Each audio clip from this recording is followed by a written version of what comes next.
ഈ ഒരു അപ്പത്തേക്ക് നല്ല കോമ്പിനേഷൻ ആട്ടോ സാമ്പാറും മീൻകറിയും. അത് തലേ ദിവസത്തെ തന്നെ ആവണം കേട്ടോ, അപ്പോഴാട്ടോ ഇത്രയ്ക്ക് ടേസ്റ്റ് കിട്ടുള്ളൂ. അതൊക്കെ കഴിച്ചതിന് ശേഷം അതാ ബ്രദർ ആളെ ഫാമിൽ പുതിയ പശുവിനെ മേടിച്ചിട്ടുണ്ട്. അതിൻ്റെ പാലായിട്ടാട്ടോ വന്നിട്ടുള്ളത്. അതുകൂടിയും കുടിച്ചിട്ട് ഇന്ന് നമ്മൾ ഇറങ്ങിയിട്ടുണ്ട്. അതായത് ഉമ്മാനെ ഹോസ്പിറ്റലിൽ കാണിക്കാനുള്ള ദിവസം കേട്ടോ. അപ്പോൾ അവിടെ കുറച്ചധികം വെയിറ്റിങ്ങും കാര്യങ്ങളൊക്കെ ഉണ്ടായിരുന്നു. എല്ലാതും കഴിഞ്ഞ് ഹോസ്പിറ്റലിൽ നിന്ന് ഇറങ്ങിയപ്പോൾക്ക് 2-2:30 ആയിട്ടുണ്ട്. അതുകൊണ്ട് തന്നെ നല്ല വിശപ്പുണ്ടായിരുന്നു. അപ്പോൾ നമ്മൾ പെട്ടെന്ന് തന്നെ ഫുഡ് കഴിക്കാനാട്ടോ പോന്നിട്ടുള്ളത്. അപ്പോൾ അതുകൊണ്ടൊന്നും അറിയില്ല, വിശപ്പിൻ്റെ ഉക്കൊണ്ടേക്കാരും ഇവിടുത്തെ ബിരിയാണിക്ക് ഒരു പ്രത്യേക ടേസ്റ്റ് തന്നെ കേട്ടോ. അപ്പോൾ അതൊക്കെ കഴിഞ്ഞിട്ട് നമ്മൾ നേരെ പിന്നെ ഹോസ്പിറ്റലിലേക്ക് എത്തിയിട്ടുണ്ട്. അവിടെ പിന്നെ റിസൾട്ടിനൊക്കെ വെയിറ്റ് ചെയ്തുകൊണ്ട് കേട്ടോ. കുറച്ച് അധികം നേരം നമ്മൾ വെയിറ്റ് ചെയ്തിട്ടുണ്ട്. ആ ഒരു ടൈമിൽ എൻ്റെ പ്രൊഡക്റ്റ് നല്ലോണം മുതലാക്കിയിട്ടുണ്ട് കേട്ടോ. ആൾ ഹോസ്പിറ്റലിലേക്ക് പോകുന്നത് വേറെ എന്തിനല്ല, തിന്നാനാണ് കേട്ടോ പറഞ്ഞിട്ടുള്ളത്.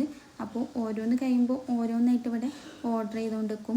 എല്ലാതും കഴിഞ്ഞ് റിസൾട്ടൊക്കെ മേടിച്ചിട്ട് നമ്മൾ ഹോസ്പിറ്റലിൽ നിന്ന് ഇറങ്ങിയിട്ടുണ്ട്. പിന്നെ പോരുന്ന വഴിക്കൽ മോന് പിന്നെയും മിഠായിക്ക് വേണമെന്ന് പറഞ്ഞിട്ട് അതൊക്കെ മേടിച്ചിട്ടുണ്ട്. പിന്നെ ഞാനൊരു മാങ്ങ കേട്ടോ മേടിച്ചിട്ടുള്ളത്. അപ്പോൾ ഇനിയിപ്പോൾ നേരെ വീട്ടിലേക്കാട്ടോ പോകുന്നത്. രാവിലെ ഒരു 11:30 ഇറങ്ങിയതായിരുന്നു. പിന്നെ 9:30 ആകുമ്പോഴാട്ടോ നമ്മൾ രാത്രി വീട്ടിലെത്തുന്നത്.